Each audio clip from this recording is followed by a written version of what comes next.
am. And that is right, people, for the second time this week. That is right. Two times in a week. You're getting me. Aren't you guys? Aren't the millions lucky? That is right. I am the reigning, defending podcast prediction champion, still no one has beaten me for it, still no one has taken this away from me. I'm never celebrating longer than Bruno Sammartino at this point. Anyway, I am excellence personified. I am Ricky Goldman. As always, grab yourself a drink, sit back, relax, because this is the Raining Rock Podcast. So like, subscribe, share, all of that. Smash the people bell and turn on all notifications on. And I'm never alone. I said never alone, and I'm here with not one, not two, but three guests. So let me bring in first, all the way from Alabama. He is a man himself. He is Alex. Acknowledge me, baby. And you must all acknowledge him. And how are you today, Alex? I don't know was it 6 p.m. for you in over there? It's like about 4:13 to be exact. And how are you today? I'm good, man. I'm feeling real good. That's good. That's good. Myself, my two other guests will acknowledge your hoodie as well as any of the people watching. But let me bring in my second guest here, second co-host. He joined us last week. He's here again. Reality of Wrestling wrestler and referee. Give it up for, in his car like JBL in his limo, it is Billy Ray Dog. That's right. We, the people. And how are you today, Billy? I'm doing good. I can't acknowledge because it's we, the people. Okay, and my third, that is right, three today, third co-host. Let's see what music he's coming into today. Last night it was the $1 Million Man's theme. Let's see if he does that again and we get no theme, but he is the money man himself. Give it up for Marcus. Oh, sorry about that. Marcus. Ching ching, bling bling. It's always money overhead. The Rock's money. No, heads money. All heads. Always heads. That is right. It's the money man himself. He joined me last night for deadline predictions, but he's here again for the Raining Rock Podcast. So how are you today, Marcus? I'm sorry, I couldn't hear you over my money. Nah, it's all good. It's all good. Birds won today, and I am living a good day. And you can see he's wearing his Edge t-shirt. I think Marcus only maybe owns a handful of wrestling t-shirts, but it's all good. Everybody can't be like me, nearly one for every day of the year, but I got you beat. I got two for every day. Really?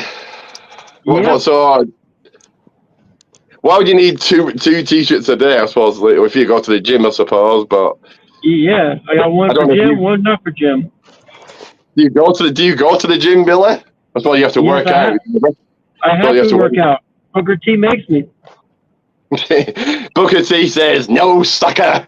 You get to that gym, you clang and bang like the Rock, and you get back to us." But so a 4-man team, just like the 4 members of Evolution. I suppose I am. I'm champion. I'm Triple H. Who's Billy? Who's? Nope. I'm sorry. If but I can hit that. Evolution, who's the oldest? No. Blair was the oldest. I got to do it. RKO out of nowhere because I hit the DDT out of nowhere. How old are you, Billy? Are you the youngest here? I'm 37. Marcus is 34. How old are you? 27. Really? Yeah. I thought you were okay then. I thought you were a little older than that. I thought you were around my age, but there we are. And Alex, how old are you again? 42. So okay, I'm so right Billy now. can be Orton because he's the youngest. Marcus, you can be Ric Flair. Batista, and Alex is the oldest, so he can be whoa, Ric Flair. Nah, I think Alex is a lot stronger than I am, so let's give him Batista. That makes a lot more sense in my book and imagination. You can be Flair then. Woo! So we're gonna Anyway, flop and drop everywhere then. I thought Billy was a lot older. I thought he was around my age, but there we are. Anyway, let's kick off here with, of course, the first segment. So pull up a chair. Let's sit at the people's table because it is time for...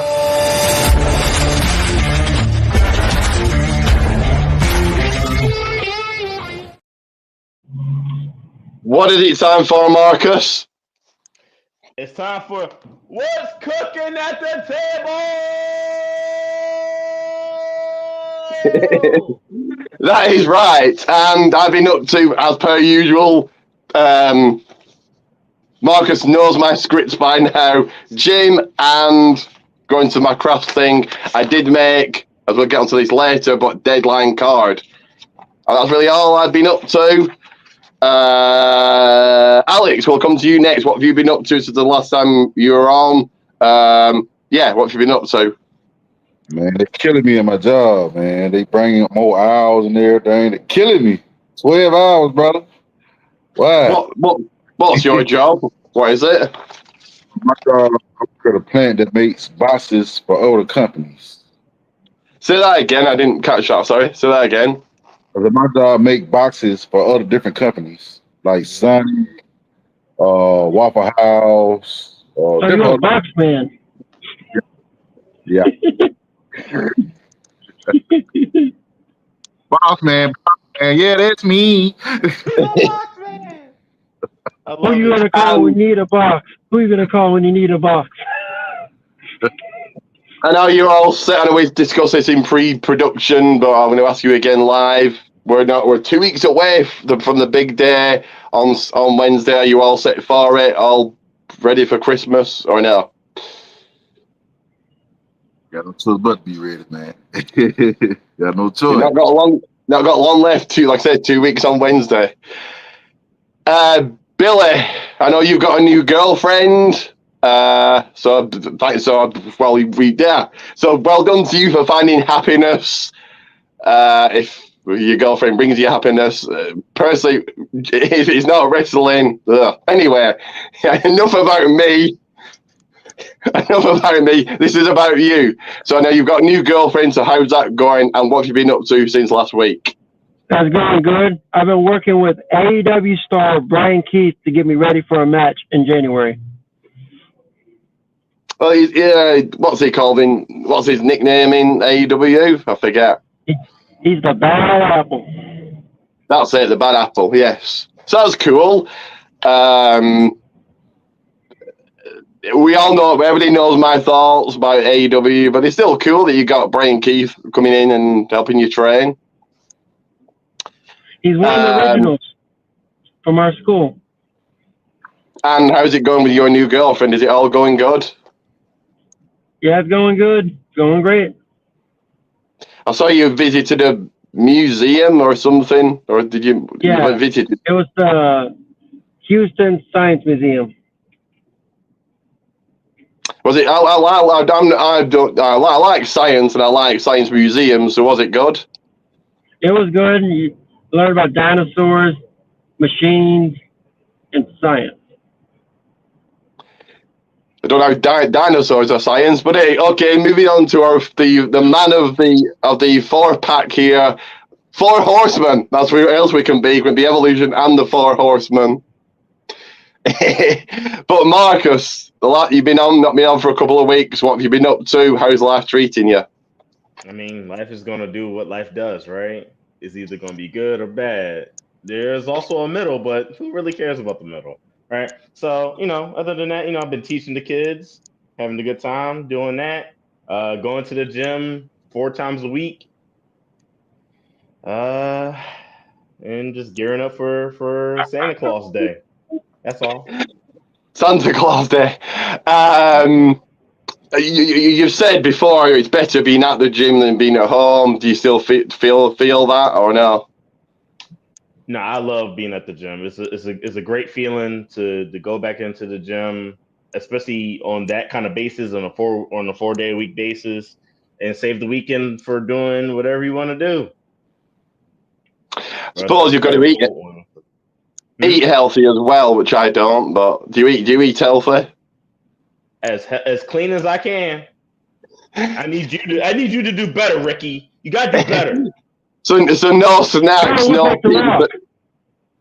I'm gonna never look like The Rock. He's super healthy, works out daily. No, he's not. He's not super healthy. You see his cheat meals? Do you see those things? He's more healthy than I am. So he's gonna end up looking like Ric Flair. But he eats very, very clean. He eats like chicken with no sauce and broccoli Listen, that's why Ricky is Ric Flair. He's not Triple H. He's Ric Flair. Take better care of your body. But the Rocky's pretty clean. He eats like chicken with no sauce on and broccoli and no. So Ricky, you telling me all you eating is fried food, Ricky? You better not be.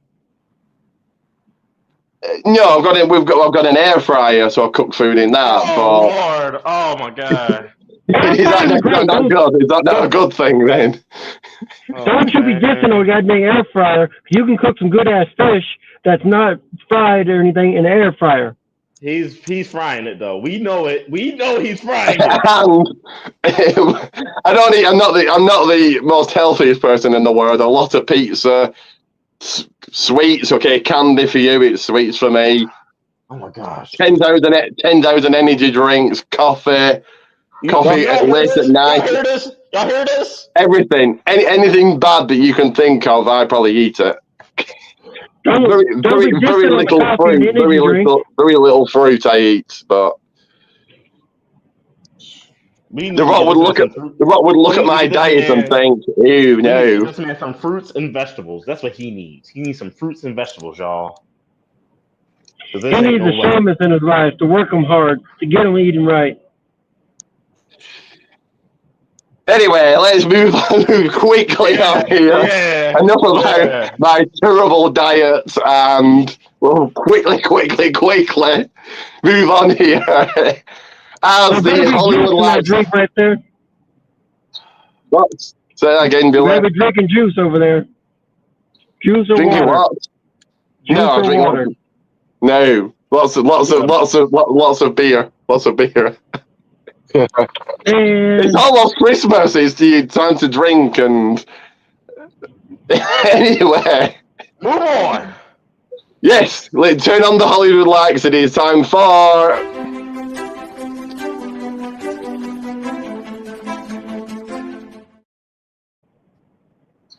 That is right, movie talk, and I teased it last week, the movie I was going to watch last Sunday, and that was Venom, The Last Dance. It was okay. So, Billy, have you watched any movies since last week or no? I have not been able to. I wanted to. I watched a little bit of TV show, but that's about it, like 30 minutes. What was that TV show? Shameless on Netflix. Is it the American one or UK one? It's the American one. Fair enough. Second movie on Netflix, and I recommend this for your children, Alex. Spellbound. I will sit and watch anything. A lot of singing in it, but it was okay. So, Alex, have you watched any movies since last time you were on? Yeah, last weekend, matter of fact, me and my family went to go see Wicked. Went to watch what? Wicked. Wicked, yeah. Was it good? It's on for like nearly 3 hours, isn't it? Oof. Like 2 hours and 50 minutes. And, I'm not a big musical guy, but it lured me in. It slowly lured me in. I'm like, you know what? I rock with it. You can't beat the original, of course, the Wizard of Oz all those years ago. So I mean, it's basically a prequel before the Wizard of Oz. It's like how the Wicked Witch became to be the Wicked Witch and whatnot. fair enough. And the third and final movie, also a Netflix, best Christmas ever. An okay Christmas movie. No Home Alone, no Die Hard, but. So, Marcus, the last time you were on, have you watched any movies, or do you watch anything other than sport and wrestling? Sports, wrestling. So, okay, then, so I'll get your opinion on, all three your opinion on the best Christmas, if you had to pick one best Christmas movie ever, yours would be, Billy? What would yours be? It's a toss-up, Nightmare Before Christmas or The Grinch. The Grinch is good, but I wouldn't call it. Yeah, okay, the Grinch is up there, I think, but not the greatest Christmas movie ever. But Marcus, what would yours be? I'm gonna say. I think I was gonna laugh at this one. Friday After Next. Never heard of it. Not quite Home Alone, is it? Not quite Home Alone, but there you go. Friday After Next is my favorite Christmas movie. Never heard of it. It's not okay. And Alex, if you had to pick a all-time Christmas movie, what would it be? Classic. A Christmas Story all day. Classic. Yeah, it is a good one. I would say, Billy, I would say yes to the Grinch. Home Alone's greatest for me. Home Alone you can watch year after year after year and it's still good. The Miracle on 34th Street, good Christmas movie.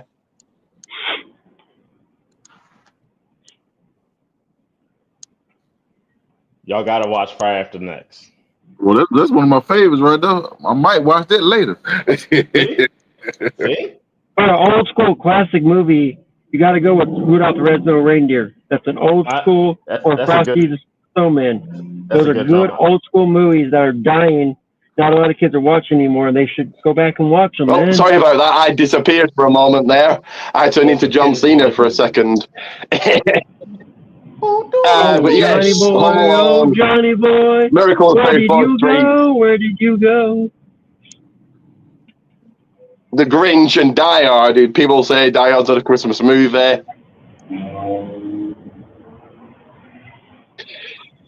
Anyway, let's move along to an ad here because, like I said, it's just 2 weeks away from the big day till all the world opens up their packages, opens up their presents, and the number one gift they want to see under their tree this Christmas isn't no PlayStation 5 or whatever the hell we're on now, no Xbox, no nothing except for the number one gift, and that is Protein Teas Goldman's one, and here it is.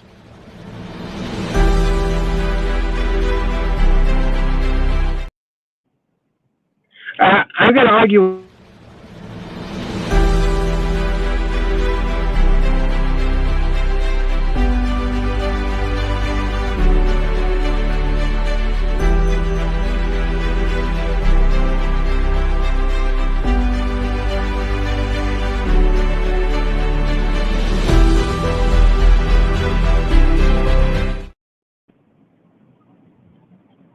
All I gotta say is, so that's right. Protein Teas Goldman's one.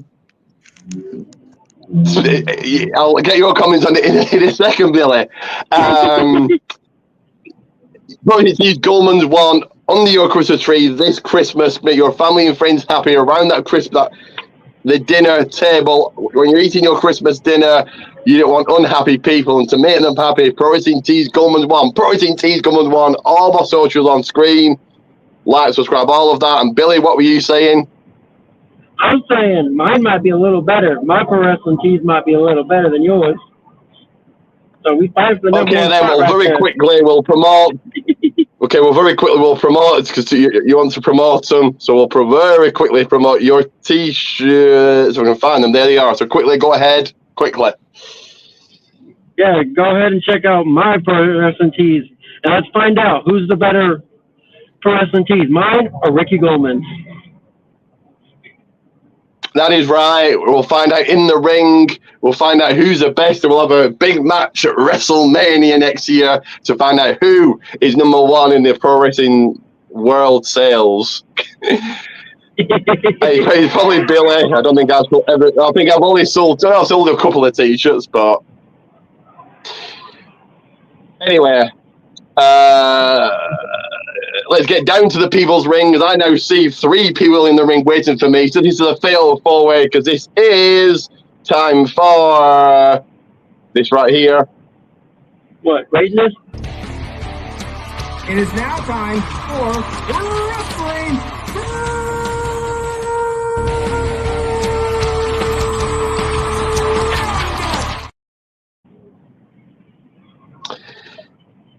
That is right, wrestling roundup. And I don't know if you watched this week's. It was this week. Dynamite. I don't know if you watched it this week, Marcus. No. Okay. Yeah. Well, quickly run through the results then. So. Take a breath. So, on Dynamite, Kyle Fletcher over Shelton Benjamin. So, Shelton Benjamin very quickly just feeling just another guy on the roster.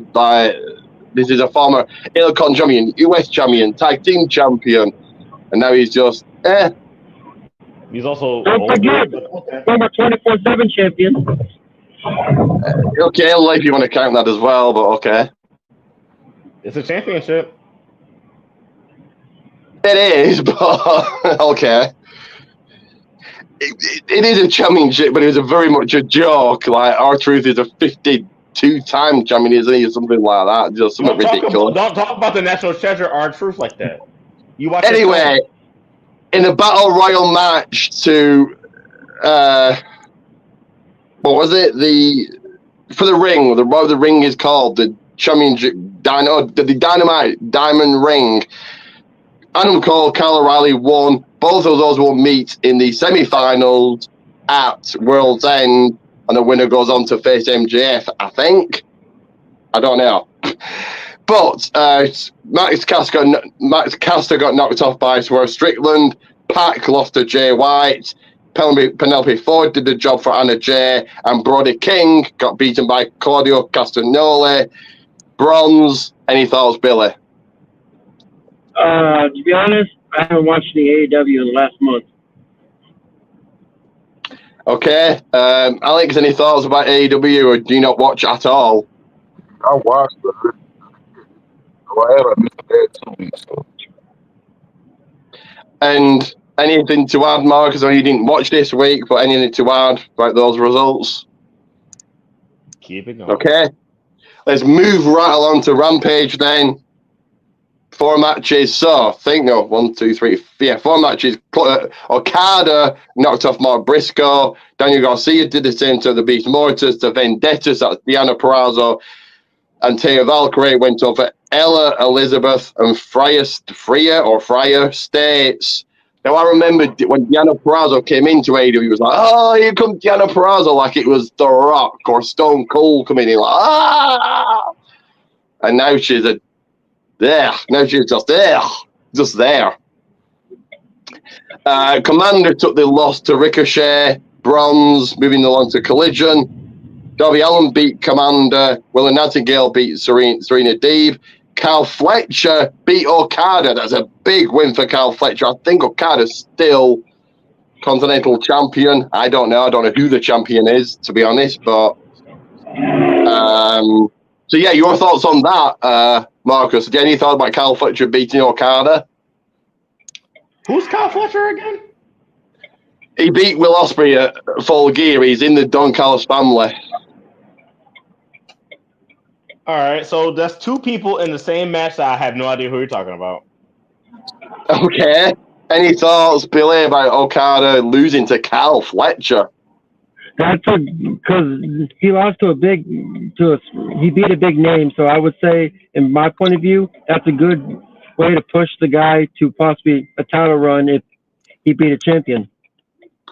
I like Kyle Fletcher's getting his push, but Okada? Well, now Okada just feels just like another guy rather than... That wasn't he a big name? He was in New Japan. Okada was a massive name, like a legend. Now he's just there, fighting on Collision and losing. Any thoughts, Alex, about Okada losing to Kyle Fletcher?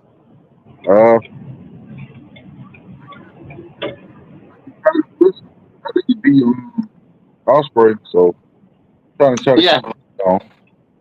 He said, I like he's getting a push, but he beat Okada, which is just, yeah. Hey, moving along, the Beast Mortis defeated Aaron Solo, Mina Shawaka defeated Emi Sakura, and Daniel Garcia just won the title 2 weeks ago at Full Gear's losing. And he lost to Mark Briscoe, so I'll say a bronze for that, but yeah. Oh, why didn't you just say Okada? Like, why didn't you just call him the Rainmaker? I don't know him by his actual name. Okay. I don't know. His first name, do not ask me how to pronounce his first name. I'll say he's Okada, but yes, Kazuchika. okay. The Rainmaker then. You're talking about Kyle Fletcher knocking off the Rainmaker then. Marcus. It seems like the Rainmaker is back down to earth, I guess. Not good. It's not good though. It's just. I've said it before. I'll say it again. AEW is 5% good and 95% bad. These snippets of good in a world of bad, and these good things get buried very quickly. So, Ricky, just to give you some perspective, because I know you kind of don't know, but you kind of do know. That's WCW right there in a nutshell in the 2000s. Some very small good things, terrible everywhere else. But AEW is doing better than what WCW was doing at that point in time. So, I suppose. Anyway, let's move to probably the best Raw of the year. Obviously, you had The Rock and Reigns on back in March. Oh, Lord. Well, the best Raw in 3 months, who had the first 30 minutes commercial free. Always cool when they do this. CM Punk. It was clobbering time for him. Came out. Seth Rollins, a great start to Raw. One of the best starts to Raw, like I said, in 3 months. Out comes Rollins. They're now starting that feud again. Rollins goes after Punk. Sami Zayn and Juice are there to break it up. Then Zayn and Rollins go at it. Great work, because everything they were saying was true. Zayn said, I asked you twice and you said no, so I had to choose Punk. Punk was there and he offered, so we went with him. And then Zayn saying to Rollins, you turn Reigns into this egomaniacal beast that he is. You did that. You planted the chair in his back all those years ago. So I think, some of the best mic work Sami Zayn has done. Yeah, really good start to Raw. Your thoughts, Marcus? Yeah, this is definitely one of the better starts to Raw that I've seen this year. The fact that Seth Rollins was like, listen, I should have came out here and just whooped your ass, man. I should have just whooped your ass. I should whoop your ass now. And the fact that he acknowledged the fact that he turned Reigns into this asshole that we have now, this wannabe, this now he's regular citizen Reigns, by the way, but he turned him into that person, and and the reason why we have all this is because of him. Him acknowledging that was fire. Him acknowledging and then even firing back at Sammy, like, I get why they're involved. That's family. You not family. What's up? And that's what made Sammy be like, oh, so if that's the way you want to have it, let's have a match then. Let's do it. So it was a really good start. Layered. Like, you had all these things. Obviously, we get onto the main event later, which was layered, I think. Mm-hmm. That's how we should be. It shouldn't be, well, this is what's happening, boring. it was all layered. Like I said, it was like we've all said, Sami Zayn discussing saying about Rollins turning on Reigns back in 2014. Like I said, Zayn was saying, we asked you twice and you said no, so we had to get Punk. Great work. Mm-hmm. Billy in the darkness. I think he's in the dark match segment. Your thoughts on the opening of Raw? It was a great opening to Raw because it's bringing a feud that people want to see, that people want to find out an outcome for. Would you drag this out till what's rumored Mania? Would you drag out Punk Rollins to Mania, Billy? It could possibly be dragged out to that because they're both good talkers on the mic and stuff, and they can interrupt each other's matches and stuff and go that way through it.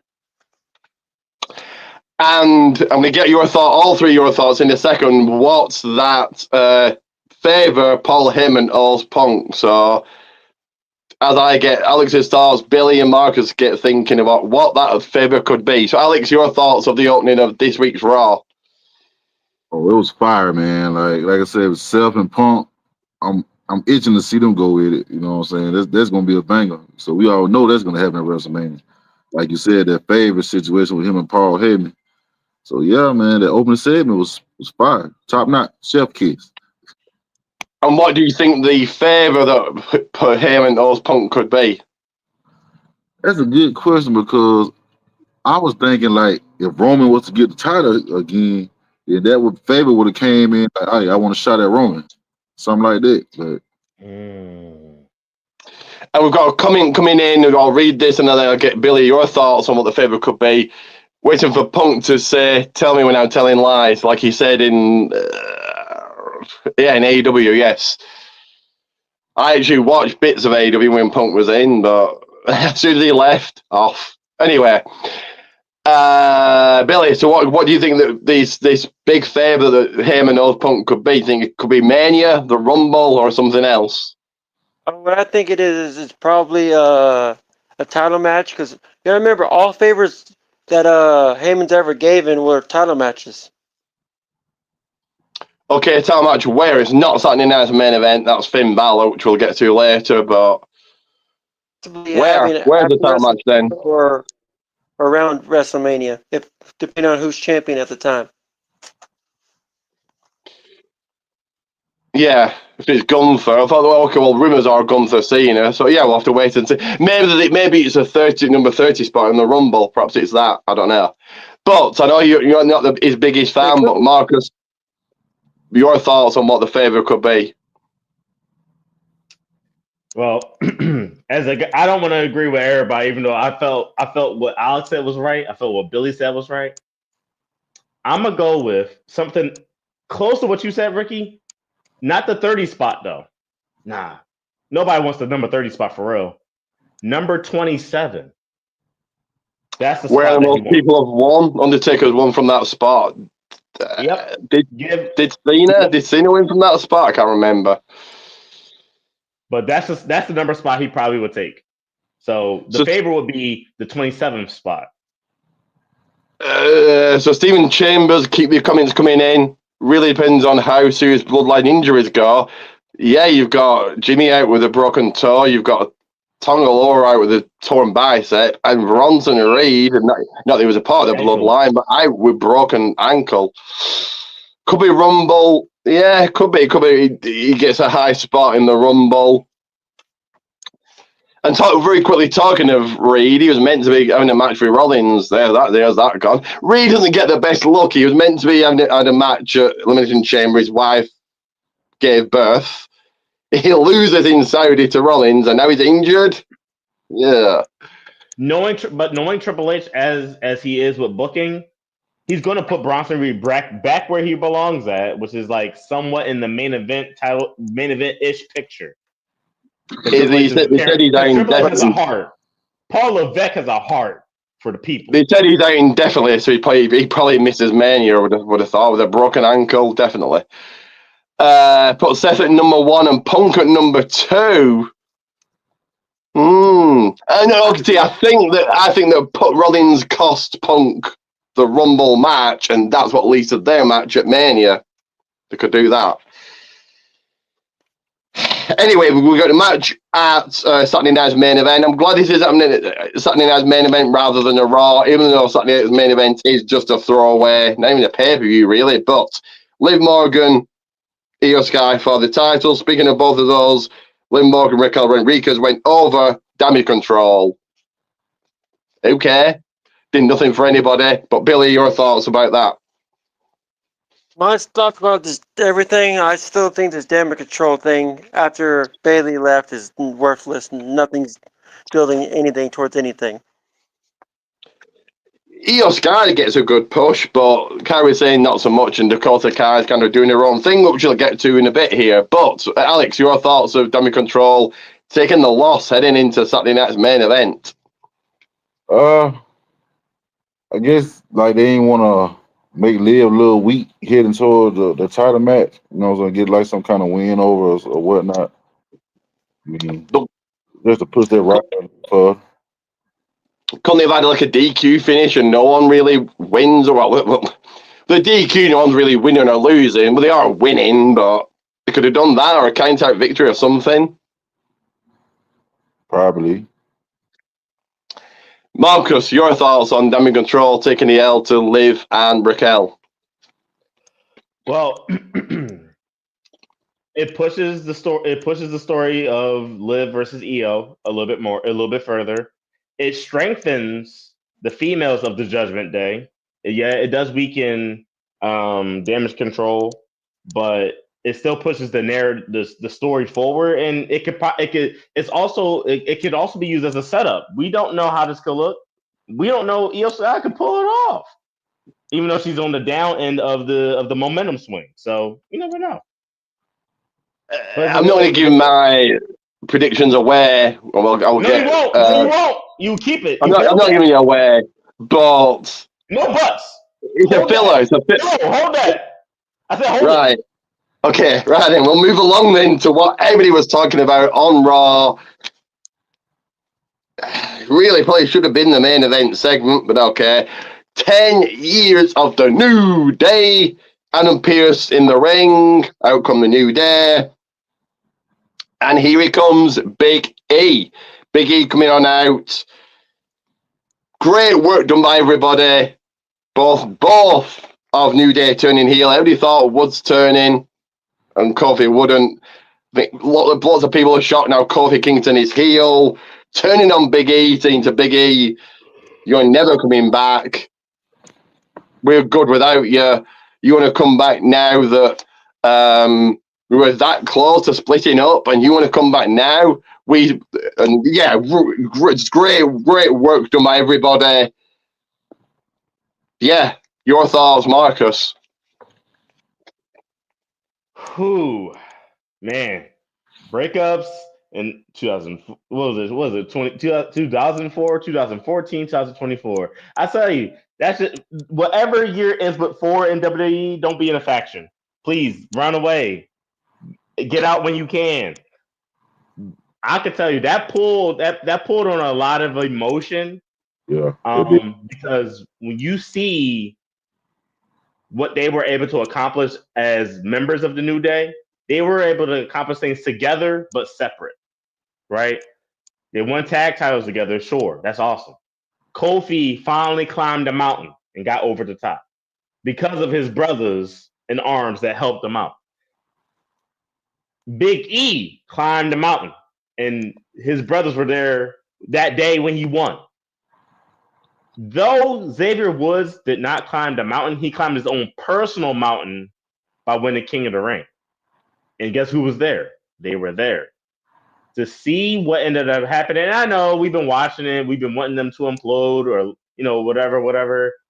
But the way it went down on Monday is so crazy how it went down. Like, Big E coming out, we thinking like, oh, this girl about to be saved. He about to be their manager. They may all be healed together. Who knows? And the fact that Kofi was like, hold on, bruh. Ain't no hug over here. We're not hugging. We good. It was like, damn, not this. Damn, not this happening. This is crazy. Yo, it blew my, like, that was my favorite segment of Raw because there's no way anything else on Raw could have topped that. Like that was my favorite segment because it was damn. If Big E had been clear, do you think they would have took him out and maybe Big E gets carried out on a stretcher or no? No, I think they would have still did it the same way that they did it and just teased the fact that he might not come back still. Like they still would have kept it on par to what the course is right now. And of course, the WWE fans will be WWE fans and they're saying a triple threat at Mania, Big E, Kofi, Woods. If that, I doubt Big E's ever coming back, but let's say that's the way they go. Do you think that's the way they should go, Marcus? No. No. Okay. Alex, your thoughts on the whole New Day stuff? Man, like Marcus said, man, that was a very emotional segment. Like, like we've been watching the New Day for 10 years, man, through the ups and downs and injuries and everything, man. Just for that to happen like it did, you like, ugh. Mm-hmm. Like this. And I'm going to ask you the same question. Would you be happy with a triple threat? Should and I'm not saying I'm not the booker here.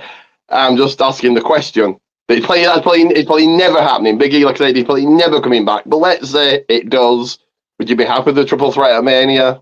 I mean, it would be dope to see it be kind of like a closing ending of the story type deal. I don't know, like, so they did that with Legacy with Randy and Cody and Ted that one year. So I don't know. I mean, I would dig it. I would it'd be dope to see it happen, but anything can happen. And Stephen Chambers maybe put it on Saturday Night's main event in January. Well, the triple threat. The Saturday Night's main event is just a throwaway filler. So no. And Billy, maybe. But Billy, let's say you speak the voice of the voiceless. You've now got a voice. You're now on the move. But your thoughts on the New Day stuff that happened on Raw? I actually like the way it ended, the way it started, because instead of one of them splitting off, they're like, Big E, you've been gone for too long. You could have easily been our manager, and they can handle it on their own now. They don't need him. And I was asked you the same question. Your thoughts on the triple threat? Should it happen at Mania? If it does, yes, but it's not going to.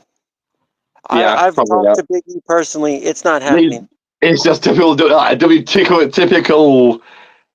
fans. Oh, they're in the segment together. That must mean they're having a match. He's not even. He can't even take a bump yet. I know. I said if. I'm not the booker here. I'm not booking that triple threat for Mania. I said if it happens. Anyway. Yeah. Marcus's favourite, the future world champion, Dominic Mysterio, taking on the current reigning defending world champion Gunther. A decent showing for Dominic, but yeah, Gunther beat him. Bigger story after the match, Finn Balor attacking him, and now you've got Finn Balor, Gunther for the title. Very much a TV match. I think all three are TV matches for Saturday Night's main event, but it is what it is. For the title, Balor, Gunther at Saturday Night's main event. So, Billy, your thoughts on Dominic losing to Gunther? Has he died? Oh. Okay, I'll ask you then, Alex. Are you back, Billy? Billy, yeah. Are you back? Right, your thoughts on Dominic losing to Gunther? Well, they're still trying to build Gunther as much as they can, but it's only so much they can do. Some people have to take the L's once in a while. I still don't like. I like Gunther. He's one of my favourites, and I still don't like. He's just. They made him feel like a coward. Survivor Series, and he's not been booked properly for 2 months. But that's just me. They made him feel like everybody else, and it's just small handful of people that don't feel like everybody else, and it is a really small handful. Anyway, Alex, your thoughts on Gunther beating Dominic? Well, anytime, I just love to see Gunther just whoop ass, man. Like every time, like I love to see it, especially somebody like Dominic that deserves it. But I'm curious. I'm trying to see if they're gonna turn Gunther babyface since he's been a great feud with Balor. I don't know. Rumors are, and again, these are only rumors. Take it for what you will. Gunther, Cena at Mania. So I'm Cena's never turning heel, so Gunther stays heel, I think, if that's the way they go. Two more comments from Steven. It'd be funny if Big E and Ridge versus Kofi and but Ridge is heel. How would that work? No one's beating Gunther. Looks like he's turning face. And no. He's a good heel. Anyway, Marcus, your thoughts on Gunther prevailing against Dominic? Mark my words. The future world champ will have his day. He will have his day. But for now, okay, Gunther, you got the win over future world heavyweight champion Dominic Mysterio. Good for you. Golf clap. That's why I'm glad Balor, did his thing after the match was over. This is not a TV match. This is a good match for a B PLE, a B-rated PLE, or a special event like main event is. This matches it perfectly. I feel like, once again, so Finn is one of those people that's always getting cheated off of something that he should have had a long time ago. We all know it.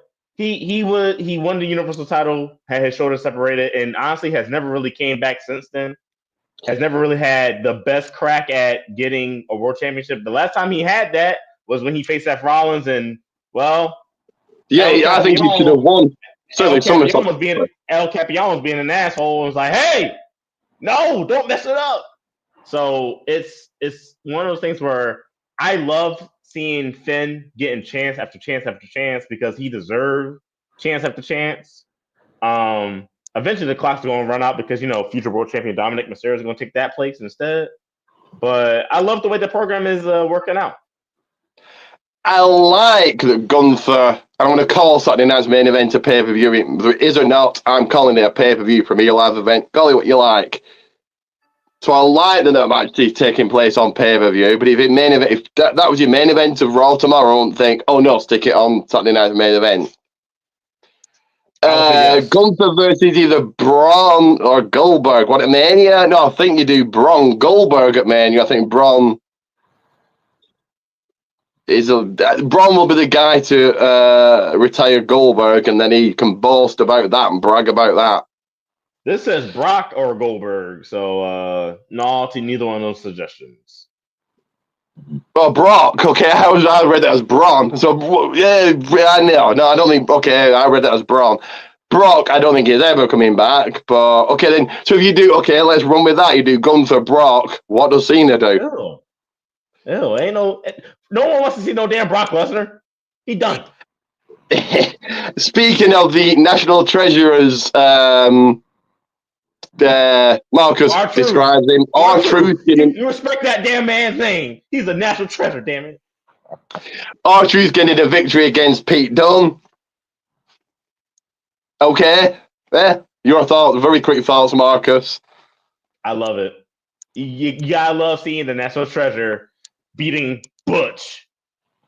Yeah, I know not just because he's from the UK, but I like Pete Dunne, so whatever. But okay. Alex, your thoughts of R-Truth going over Pete Dunne?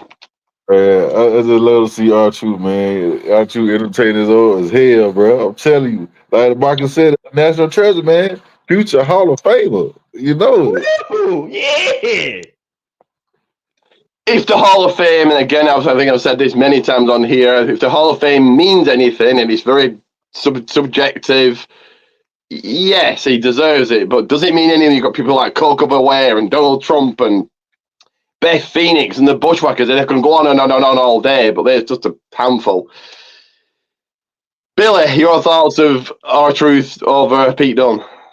To be honest, R-Truth has done all he can do for now, unless he gets a world title run. It should have been Pete Dunne over to help push the newer guys.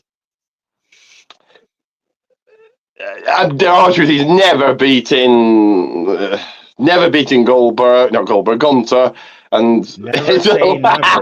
just imagine he's the guy to beat Cody. Never say never. There's always a thing called the Money in the Bank. You never know. Okay, and to close out Raw, Seth Rollins, Sami Zayn, good match. Again, this was layered, so if you're played out from the beginning of Raw. So Jey Uso got took out in the back. This was very well done. Everything, who is it? Is it The Rock? Is it Reigns? Is it Jimmy? Is it Sammy himself? Is it Rollins? Is it somebody else? So people got you thinking who that was. Zayn saying to Adam Pearce, Jay just got took out. Who was it? Very cleverly done. Pearce saying, who do you think it was? Oh, I know who it was. It was Rollins.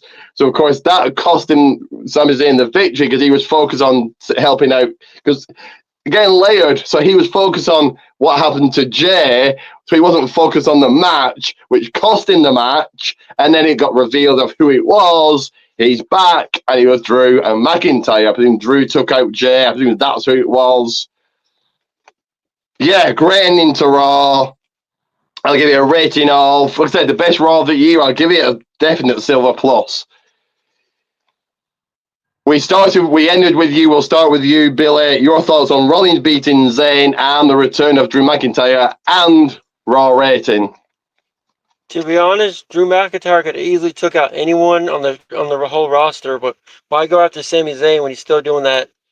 Is just his thing with the bloodline and stuff. But I give it about a silver. And your thoughts of Rollins beating Zayn, if you've got any. Rollins. Oh, there's no point of that either. It's just a win. It was just a win for him, wasn't it? It was just, but it was just a win. But I liked how it was all layered. Like I'm saying, Sami Zayn's mind was somewhere else, so it cost him the match. Yeah. Which that's how his storytelling should be. So now I hope they keep this Raw going on. I know there are like 2 or 3 Raws left, live ones. Tomorrow. The week after, I think the 23rd is taped, and then the week after will be the best of. Ugh. Best of Raw. Ugh. Anyway, I hope they carry this on for the rest of the year, but whether they will or not. Alex, your thoughts on Rollins beating Zayn, Drew McIntyre coming back, and the rating? Well, kind of figured Seth was going to beat Sammy. So, I mean, it was a good match, but but it's all about what happened when Drew came back. I'm like, oh snap! I don't know what about to happen, but Drew back. You know, it's going to be something serious, man. But like you said, it's been a good Raw. I'm definitely going to give it a silver, man. It was a good episode, very good episode. And the fourth and final man of the 4 horsemen, Marcus. Your thoughts of Zayn losing, Drew back, and your rating.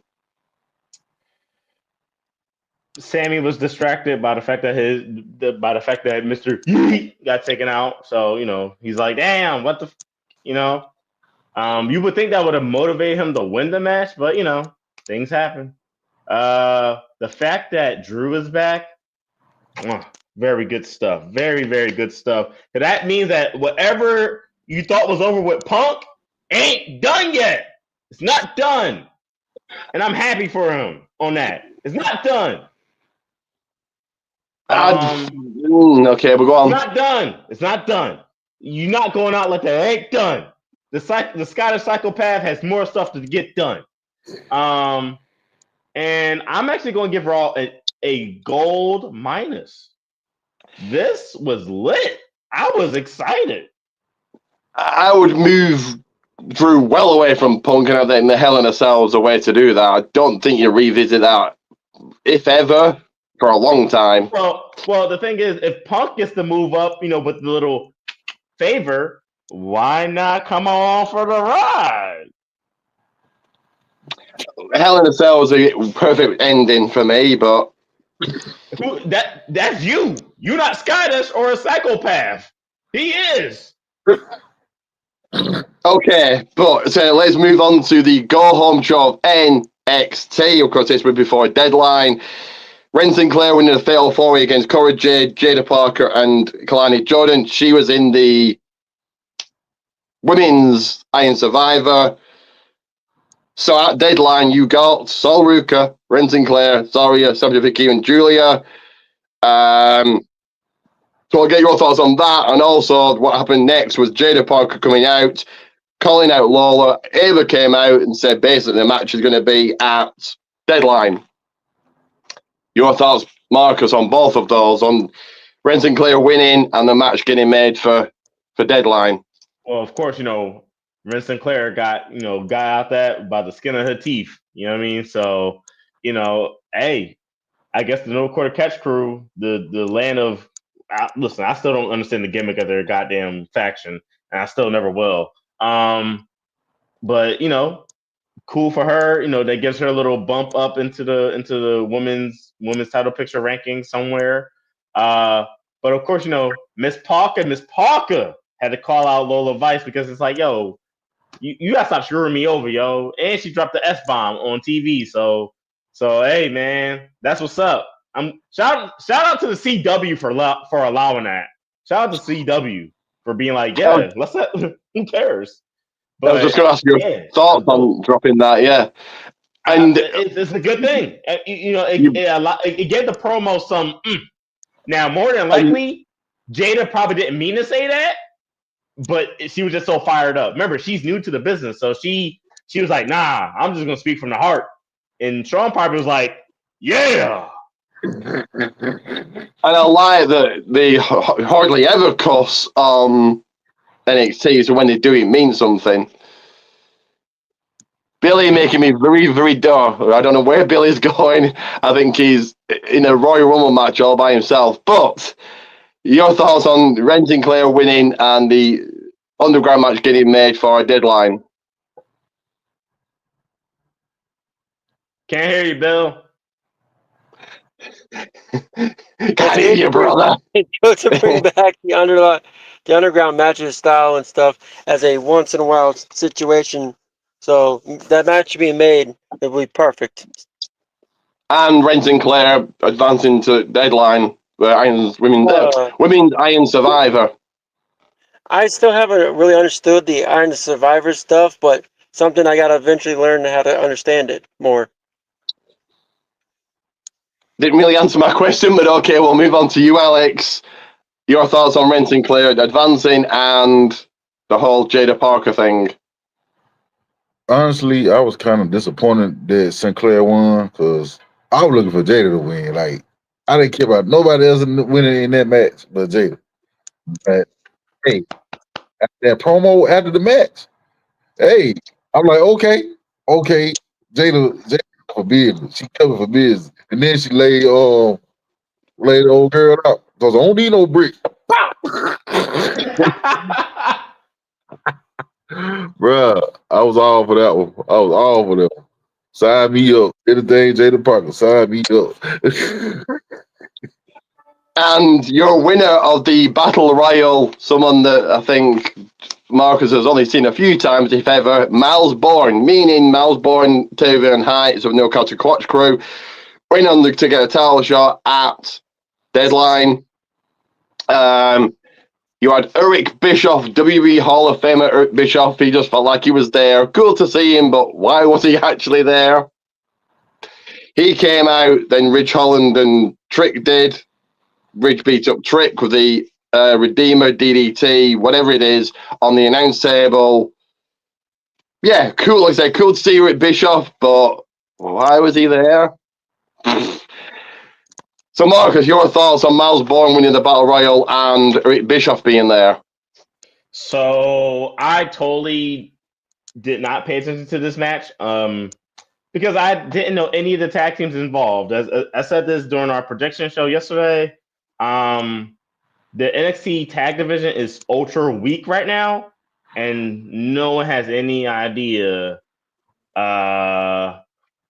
about everybody that's involved, other than the champions. So there's that. Now, first of all, don't be disrespecting the Bish like that, because he's back and better than ever. Don't be disrespecting that man. All right, that's one. Two, it was great to have him out there because he's an antagonizer. He's there to kind of get the match, the amplify what's happening with the match. And Ridge, made his statement that listen, he ain't gonna be no easy opponent. He's coming face to face with Trick. So it was a good build.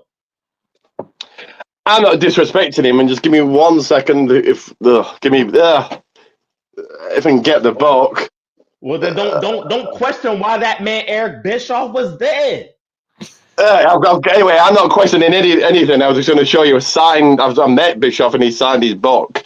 So I've got all the respect in the world for Bischoff, but when Trick and Ridge were fighting, he was just stood there like, why is he there again? Hey. And yes, everybody, please do share the video, like, subscribe, all of that. Alex, your thoughts on Miles Bourne winning the Battle Royal, and maybe you've got the answer of why Eric Bischoff was there. I mean, I'm not gonna lie, I was all in that Battle Royal just because of simple fact. Like, I'm trying to find some new teams, some teams to like, and I think I like Hank and Tank. And I actually thought they was gonna win it. I like who are these guys? Hank and Tank. Okay, I can rock with these guys. But, the team that won. I'm not like Cat's crew. The whole. I mean, they are what they are. So I said, okay, they won. Even though I know they weren't gonna win the match, which they didn't. But hey, and it's always good to see Eric Bischoff, man. Eric Bischoff a legend, bro. WCW. Mm-hmm. You know what I'm saying? It's always good to see Tell him. Whatever situation he is, especially against referee or especially against commentator, I don't care. Let Eric Bischoff shine, man. I agree. I would have gone with Hang and Tank winning. I thought they were going to win, but then you had Miles Bourne when it was like, oh, okay. Billy, you seem to be on the move. You seem to be heading down Jabroni Drive to SmackDown Hotel. But in the meantime, we'll get your thoughts on Miles Bourne winning and WWE Hall of Famer Eric Bischoff being there. I didn't see the first part of it, but I just saw a little bit of it. Heard of Eric Bischoff, the Rampage. But I really don't think Eric Bischoff needed to be there. He could have just went on commentary, did a few matches, but point of him being there was no point of that. It is a Rampage, isn't it? I wondered where I've seen him move before. It's Page's move, isn't it? Yeah. Yes, it is. But I think it does look more devastating because Ridge is so big. Yeah. But the double women's action, you saw Carmen Petrovic knock off Nikita Lyons. Okay, I like that Carmen is getting a little. It's building. Carmen and Ashanti are getting that small little portion. Hopefully, it will lead to something. And Gigi Dolan, that I believe Marcus, saw for the very first time, knocking off Izzy Dane. Again, okay. So, Billy, your thoughts on both? To be honest, the first one I didn't see much of NXT, to be honest. Let's put it that way. But Gigi Rollins on the roll, I don't know why they brought her back down to NXT to probably help develop her because she was on the main roster for a while. The Toxic Attraction had like one match on the main roster. I think they filled in for somebody when they couldn't be there as some months ago when Mandy Rose was still there, wasn't she? So that's how long ago it was. The thing is, she was drafted. They drafted both of them after Mandy left. No, it was just a one-off match, and then that was it. But Alex, your thoughts on Carmen winning and Gigi Dolan winning? I'm glad to see Gigi back for obvious reasons. But they need to give a little push, man. They don't need to team up with nobody, put it in the factions. They need to just put in the title hunt, to be honest. maybe the North American female title or something like that. But as far as the Nikita match, I forgot who her opponent was.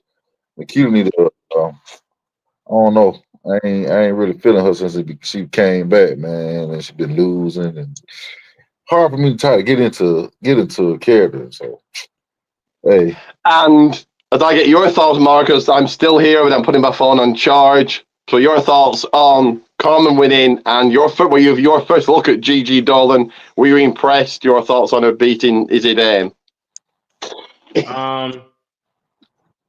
I don't know if it's me, but I feel like Nikita Lyon just be going down too easy. I feel like she's better than that.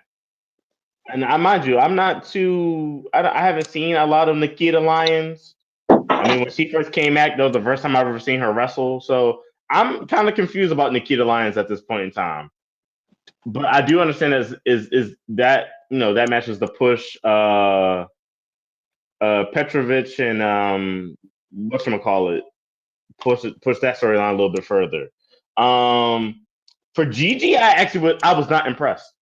I was actually quite disappointed with how everybody talks about her. So we'll see if she has a match next Tuesday and give her another chance, because I was not impressed. I was very it's the best way I could compare how I felt about Gigi Dolan, the way I felt about Cora Jade.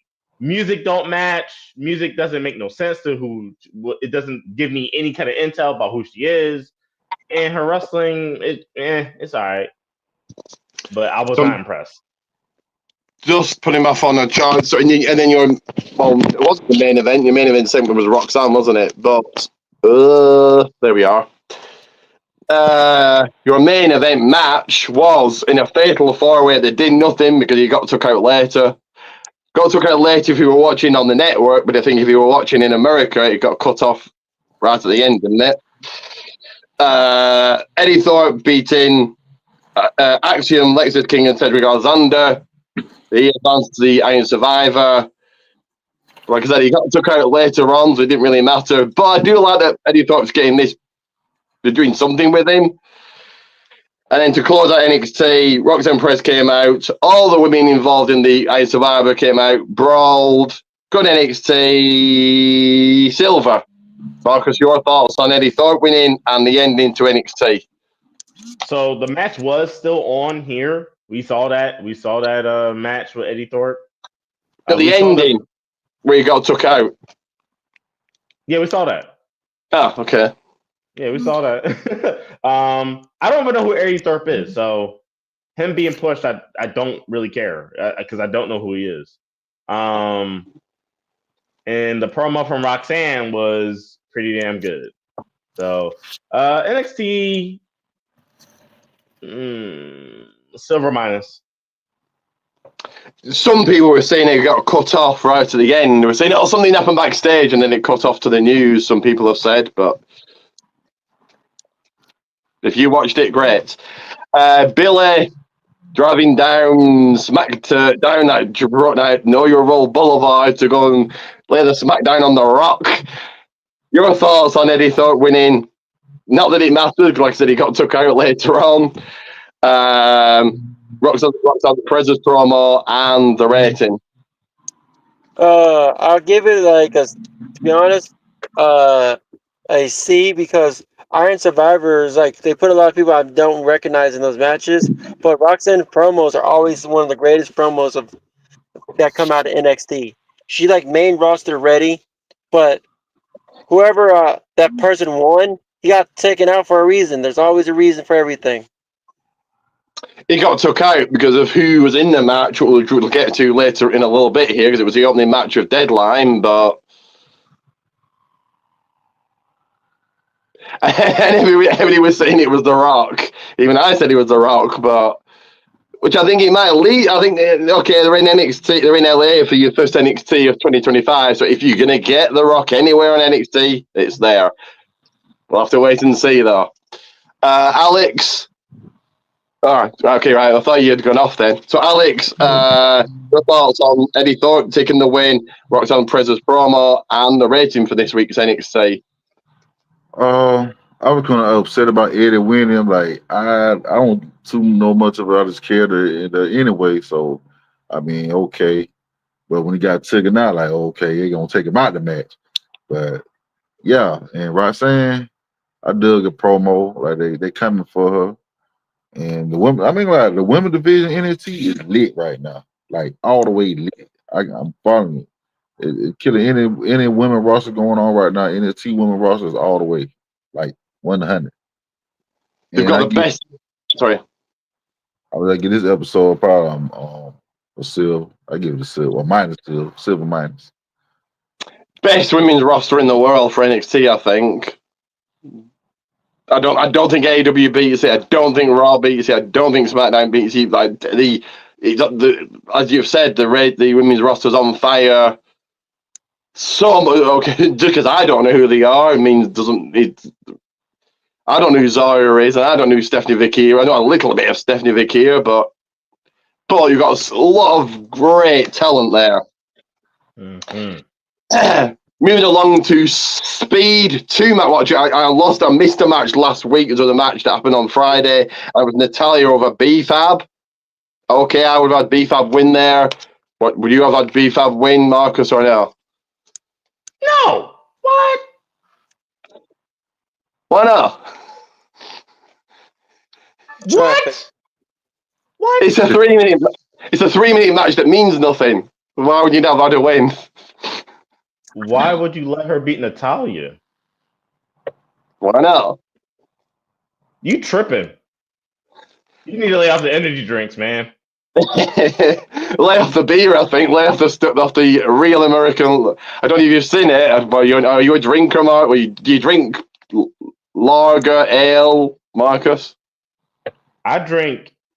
I listen. Don't get me started with drinking because I'm actually pretty on. I'm on a connoisseur type tip with it. I was just saying, have you seen Hulk Hogan's beer? Real American Ale is called, isn't it? I ain't drinking those, but what? No Hulk Hogan name on it. Have you not seen it? He's got a little picture of him. He's got the American flag on, and no. I'm very quickly speaking of ale. Have you tried Stone Cold's one or no? I have not seen it. It's called Broken Skull Lager, isn't it? I don't know what it's called. It's called Broken Skull Lager, but it's only in select stores. It's not as big as like your regular beer companies that we have here. Okay, and your second match that happened this week this week we're still in this week on Speed was Katana Chance going over Alpha Fire. I'll say a silver for both matches. Anything to add there? Billy, Alex, Marcus, or no? Alpha Fire still exists? Yes, and she's no longer with Isla Dawn, it seems. Send her back down to NXT.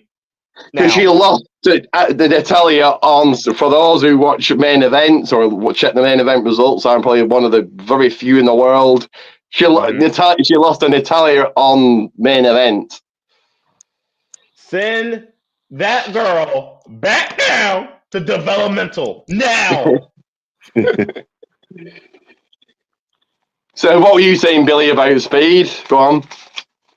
I really don't watch Speed, which I think they should do is put the Speed matches on YouTube too instead of just on Twitter because I don't really get on, or what's called X now, on it too much. But they're getting a ton being paid to put it on X. I don't know how much they're getting, but it'll be a lot. They get also get paid for but it's exclusive to X. I agree that they could so on Wednesday they put it on X, and then maybe on Sunday they put it on YouTube. But anyway, let's get to Smacky D's Marcus Shaw that kicked off with everybody's favourite champion. Whoa, here he comes. What does he want to talk about? It doesn't matter what he wants to talk about. It doesn't matter what he wants to talk about. You damn right it does. He is. Hold up. I got you. He is the WWE champion, the American Nightmare, Cody Cody Rhodes. Okay, we are. Yes, Cody Rhodes came out. American Alpha, or Chad Gable, American Alpha interrupted. Chad Gable spoke. Led to a match later on. Okay. So, so you have Chad Gable hasn't won a big match in weeks. His last win was Dragon Lee at the beginning of last month in Saudi. Woo! He beat Dragon Lee. So Chad Gable hasn't won a big match in months. Interrupts Cody, and that's meant to make Cody feel main event. Yep. Right. That means everybody's after him. Kisses. I don't care that. See, WWE just care about putting out good matches, which is important, but you've got to have a story. And this is why if you make everybody feel 50-50, everybody feel on the same level.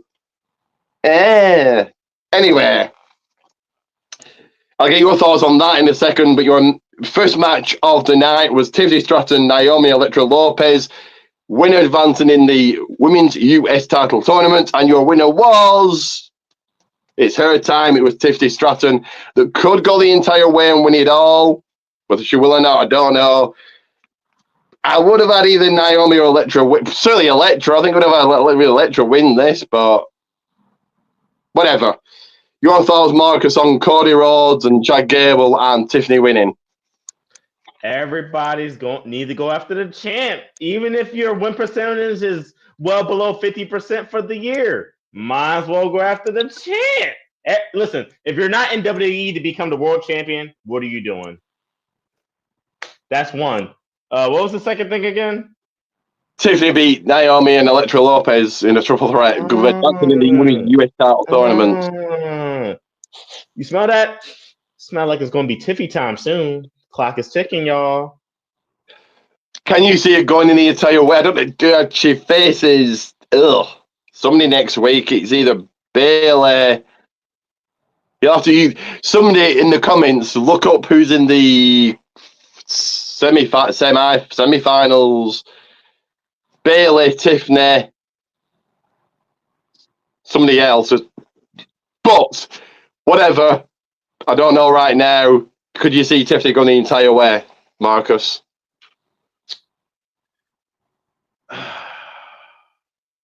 I do. She's a really good talent. She's really good at what she does. Her gimmick is absolutely hilarious. Is Barbie who can wrestle. So it's a great gimmick. It's a great time seeing Tiffany Stratton perform. I do see her going all the way inside the women's US title tournament. That's who it is. It's Bayley versus Chelsea Green and Tiffany versus Meechin next week. So just as I was going to turn on my phone and have a look, I just remembered. So all those three of those people should win it. And one of those isn't Bayley. That Meechin should do it. Chelsea Green should do it. Tiffany should do it. Who I think will Meechin. Why not give it to Meechin? I actually think it's going to be Chelsea Green. Okay, Chelsea, I won't mind it being her, but anyone that can go after the main title just shouldn't really be in this. But I've said this before, I'll say it again. There we go. Billy, your thoughts on Cody Rhodes and Chad Gable and Tiffany advancing? It's good to give Cody and Gable a good time because Gable's a great wrestler and everything, but he's not winning the belt from Cody at all. And Tiffany, the only reason they're pushing her so far is because they want to give her that big push, make her look strong when she does take one of the main titles from them. But I do not think she should win it at all. Because if she wins it, she's either going to never cash in the Money in the Bank briefcase, or she's going to have a short run as champion, and that you do not need that for the first champion. I really think Chelsea Green or someone else should go over her in the finals. Very quickly before I get Alex's thoughts, yeah, Gable Cody put on a good match. I'm not, despite how I feel about the booking of Cody, yes, he put on a good match, but what's the story? That's what gets you hooked in wrestling, the story. They can put on 10,000 good matches. AEW does that. Well, okay, I don't know. I don't watch AEW apart from the pay-per-views. But they try and put on good matches on their pay-per-views with very little, if any, storyline. The storyline gets you hooked, and the good match is just part of it. And I liked with Tiffany, I like that the Money in the Bank briefcase isn't really the focus anymore. They're kind of getting away from that, so I like that also. Yeah, Alex, your thoughts on Cody Chad starting out SmackDown and Tiffany winning the triple threat? Man, they be sleeping on Chad, like really. I'm glad to see him step up. I don't know if he's only gonna be on Raw, SmackDown, whatever. I need Chad to get some more wins, man. I need Chad to get some more W's in his life. He need a title, man. He got a whole faction out there on Raw. I need Chad to be dominating again, man. That's what we need. Really. Let me give him a top heel spot or something. But yeah, Tiffany Stratton, man, she making waves, bro. She on a win, she gonna cash in with that briefcase, but she making waves right now. And not saying she gonna win the United States Championship, but she definitely gonna be in the finals. She gonna make it to the finals. So you got Tiffany, Meechin, Bailey, Chelsea Green. In your opinion, who should win it? I think I want Meechin to win. Like she really need that move, man. I really want Meechin to win it. And then keep this up just to any people watching, any new views or anything. Oh, no, there we are. It went off. Right, so keep that up just throughout as I'm just going over SmackDown, Level Up, and Deadline. So Shinsuke Nakamura, your new US champion coming on out. LA Knight, yeah, interrupting him. Andrade interrupted him. And then the Bloodline hit the ring. Back into the mid-card they go. Taking out LA Knight, Nakamura, and Andrade. Solo Spock. Does this lead to a match with Reigns? Saturday night. They've only got next week. They've only got next week's SmackDown, so this either leads to nothing or a match again with Reigns.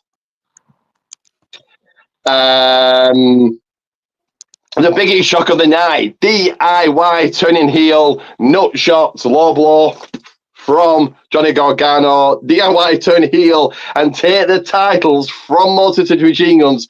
Two-time tag team champions. Unfortunately, Motor City Machine Guns now just feel like another tag team. I hope they don't get lost in the shuffle.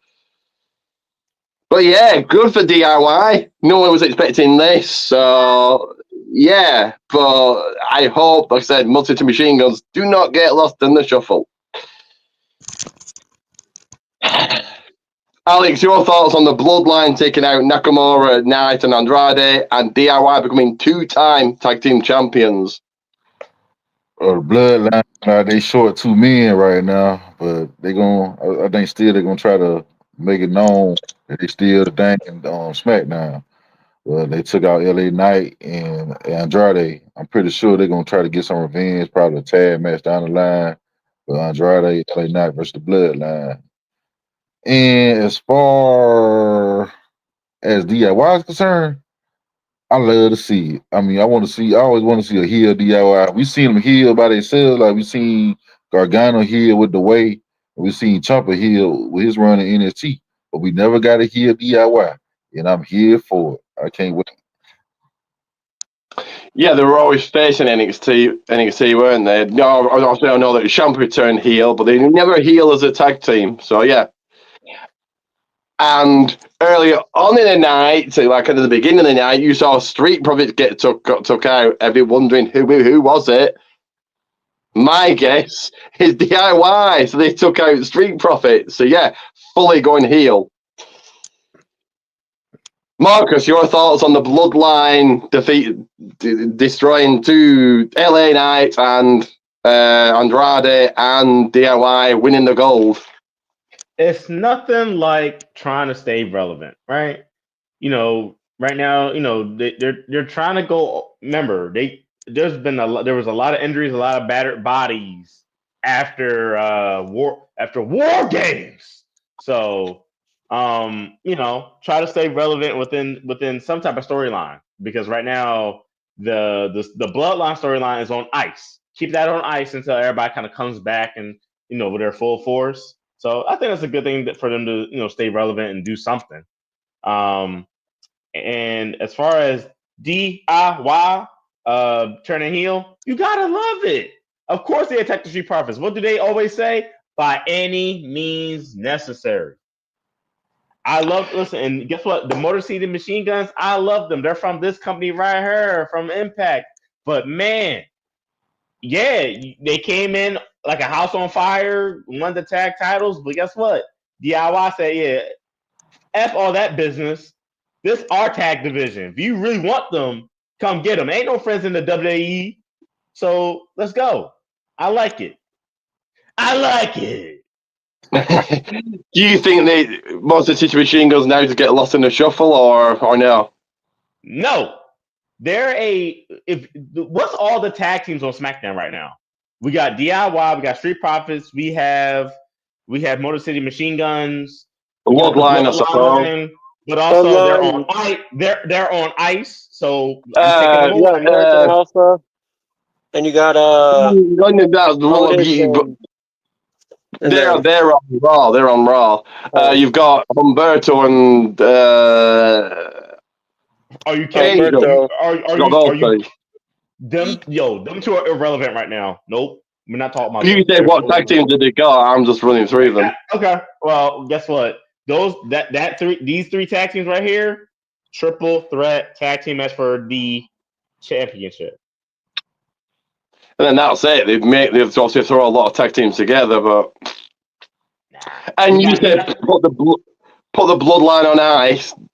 Tony Lowe is out for months. He tore his bicep. He'll be gone for 6 months at least, I would imagine. That's why, for the most part, the whole thing with the bloodline is on ice.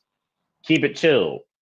And I don't think anyone's going to miss Tonga Lowe going, oh no, Tonga Lowe was gone. No, I probably won't even notice. He wasn't that good in the first place. Billy, your thoughts on... on Chad Gable. I've already asked you that. And Bloodline taking out Andrade and LA Knight and DIY becoming your two-time tag team champions. DIY really didn't need to win the belts to turn heel, but I see where they're coming from. They want their property back that Machine Guns just came in and took. I don't remember who they took it from. And the Bloodline, they're just dominating, destroying people at this moment. They're just taking out the top guys to show that we're the top guys now. If you want to say, okay, going after and I like LA Knight. I think he's improved since winning the title back at SummerSlam. I think he's improved. I like Andrade, but if you want to say going after mid-card Andrade and LA Knight proves they're the top guys, then okay. Anyway, Michael Cole interviewed Kevin Owens in his car, different, and then you had Cody Rhodes go over Chad Gable, no one shocked. Bigger story was Owens targeting Cody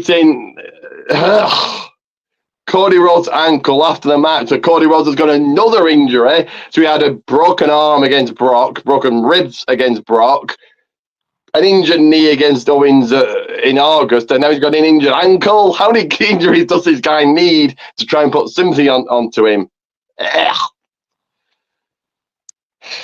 Anyway, cool. Filler apart from the DIY stuff, very filler SmackDown, I'll say a silver minus. Billy, your thoughts on the interview, I suppose, and Cody Rhodes beating Gable? That was a good match, like I expected it to be. And the interview was pretty different, unique. I like it from the car, not the same spot or in the ring or stuff like that. And the way he threw out Michael Cole made him more of a heelish person. I suppose, yeah, Michael Cole's very respected. By the way, it's his birthday today, for those who check wrestlers' birthdays. But yes, I think he's 57 today, is he? I don't know. Anyway, but yeah, very respected in WWE, so he gets heat for that, but I'm still not feeling this heel turn for Owens, but that's just me. I think it's going to be, as Marcus has said many times, they've got no heels. Anyway, Alex, your thoughts on the interview and Gable losing to Cody? I love Kevin Owens' heel work. Top notch every time. I'm like, interview from the car, like, man, come to your car, come to my car, my coach. I love Kevin, man. I know he's not gonna win the title, but I'm loving this heel run right now. And as far as Cody and Chad goes, it was a decent match, but we know Cody was gonna win, and Chad wasn't gonna win it. But that brawl at the end, yeah, chef kiss. Can't wait for Cody and Kevin. Your rating for SmackDown? I give it a silver minus. It was like probably the best thing was the DIY heel turn in Kevin Owens Cody brawl. And Billy has got to go. He just put in the private chat, so I will very quickly allow you to promote your YouTube channel, Red Billy Radok F8. So quickly promote that, and then if you can go to SmackDown Hotel. Yeah. Don't forget to check out my channel, find out all my wrestling, everything about it. My call wrestling, where I run my own show and everything on there. And don't forget to check out Pro Wrestling Tees, Billy Ray Dog, and don't forget to check out Ricky Goldman's Pro Wrestling Tees. So give me 1 second just to very quickly put that up. And is there any reality of wrestling shows coming up that people might be interested in?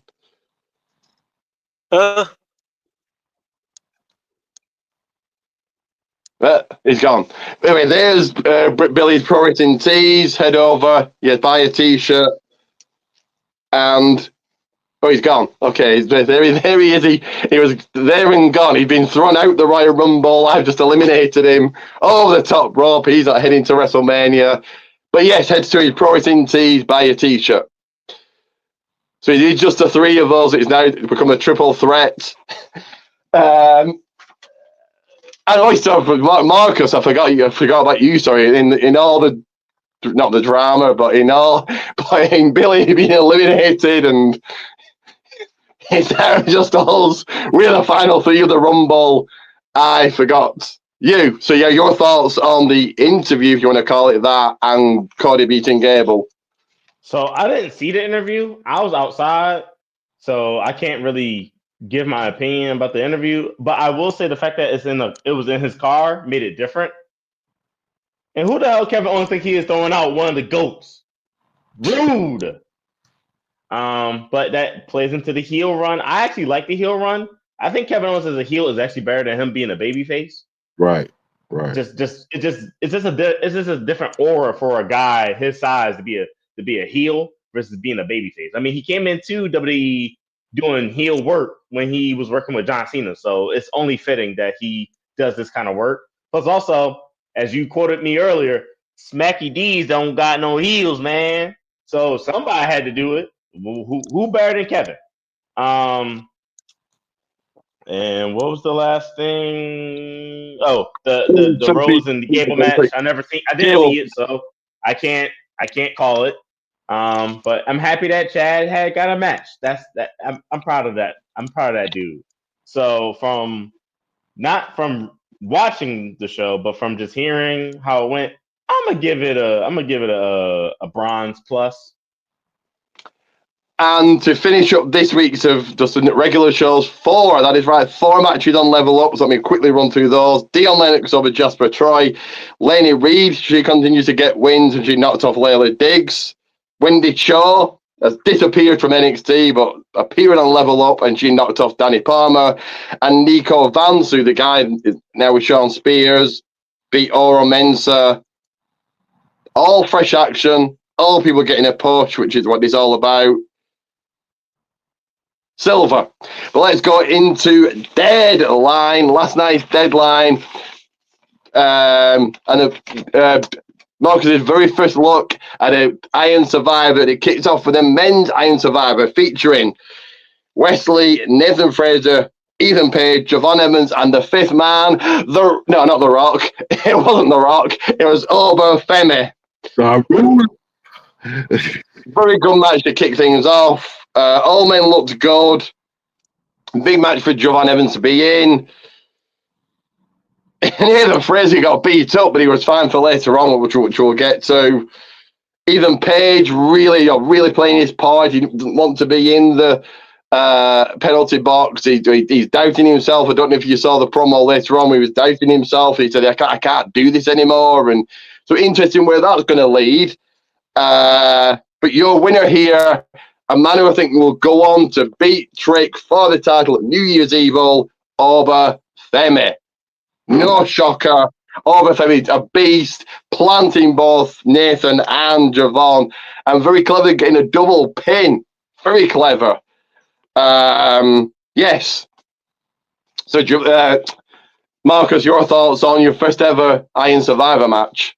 So I love the concept. I think this is probably one of the best concepts I've ever seen. It's literally the better version of the King of the Mountain match. If anybody ever seen the King of the Mountain match, it's one of the most confusing fucking things in the world. So this is a way better version of what that is. The whole penalty box idea is great. Everyone did their part. Ethan Page being the dastardly scary heel guy was hilarious. But not wanting to go into the box, especially when Femi was in the box. He's like, no. Femi was like, bring him to me. It was great. Seeing Obafemi be the fifth guy, I was so happy to see him. I was so happy to see that he was the fifth guy because like everybody's reaction was like, shit, here we go again, yo. Here come this guy. And the double pin, woo! I'm telling you, man. Obafemi is dangerous, man. He's a dangerous guy.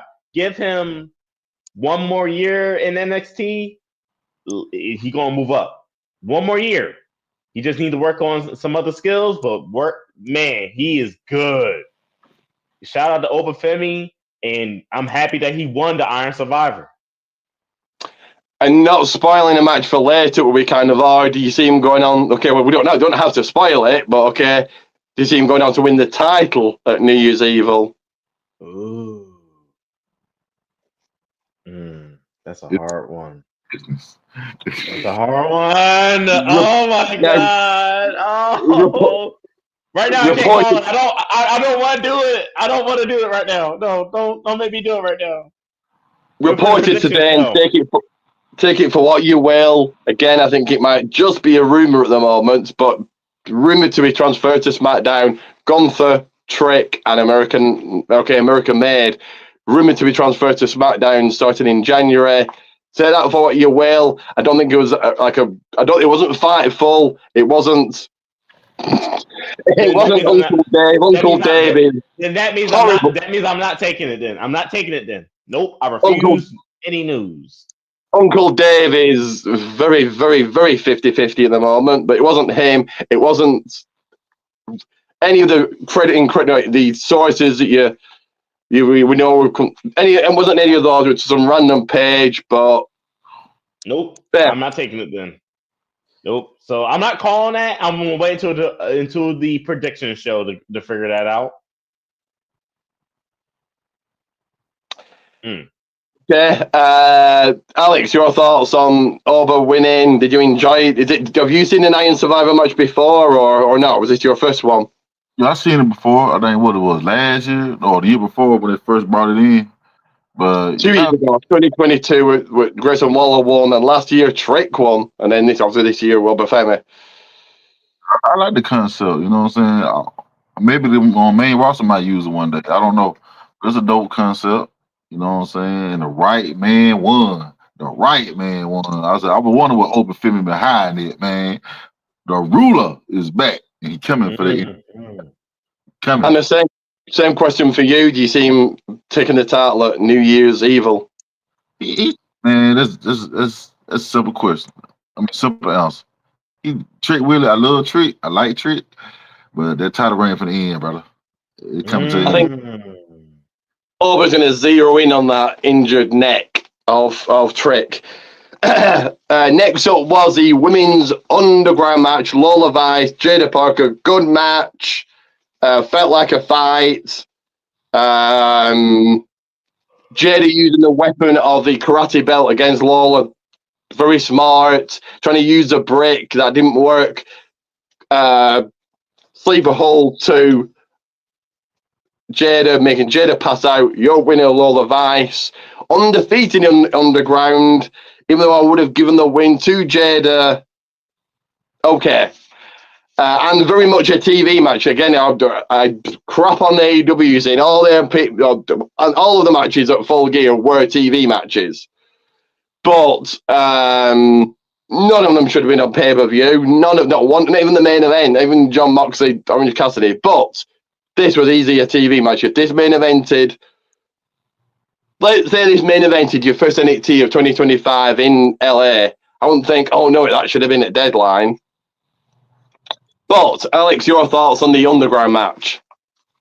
I actually missed that match. Actually, I missed the rest of the pay-per-view. I just seen the men's Iron Survivor match. So after this is over, I'm going to watch the rest of it. Oh. Okay, your thoughts on Lola winning then? If you didn't see the match, but your thoughts on Lola winning? Yeah, I found out she won. I was kind of upset about that. Like, man, come on, get it, Jay. So, Marcus, your thoughts on? I don't know if you've seen an Underground. Have you seen an Underground match on it? I know you've only been watching NXT since August, so I don't know. Has there been an Underground match since then? I've only seen Raw Underground. I've never seen an NXT Underground match. Well, Raw Underground was okay for the first about 2 weeks, and then it got stupid and silly. It was different, and it was what it was during COVID. But your thoughts on this one? Should Jada have won? Did you enjoy the match? I enjoyed the match. Even though I'm a huge Jada Parker fan, because Miss Parker. Yeah. I'll put it like this. Okay. That's Lola's match. That's Lola's match. You can't do nothing about it. That's Lola's match. That's her element. Just like how the hardcore match is much more Jada Parker's element, right? That roughing grunge like, you know what I mean, that hood like, you know what I mean, that fit more Jada Parker. That's why she won that. That's why she won when it was in Philly. The Underground match is more Lola's thing, so that makes sense to me. Did I like that she won? Absolutely not. But it makes sense why she won. And I disagree with your assessment. You couldn't have put this on TV. This needed to be at Deadline. This needed to be at Deadline for sure.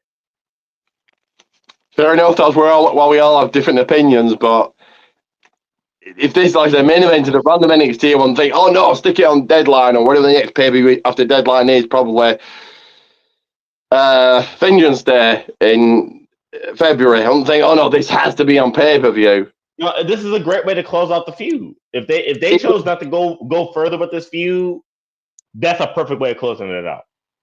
And I get Deadline's not the biggest pay-per-view ever. It's not WrestleMania. It's not a SummerSlam. It's probably quite a B-level pay-per-view, certainly when it comes to NXT. But still, when it comes to NXT, NXT has only one PLE that's up the standard. That's Stand and Deliver. Outside of Stand and Deliver, that's it. No Mercy is a big pay-per-view for them. Is it? It is. I don't think so. Vengeance Day, not so much. Heatwave was only a pay-per-view this year. Halloween Havoc was only a pay-per-view this year. Deliver is the only one that's like whoop, whoop, whoop, whoop.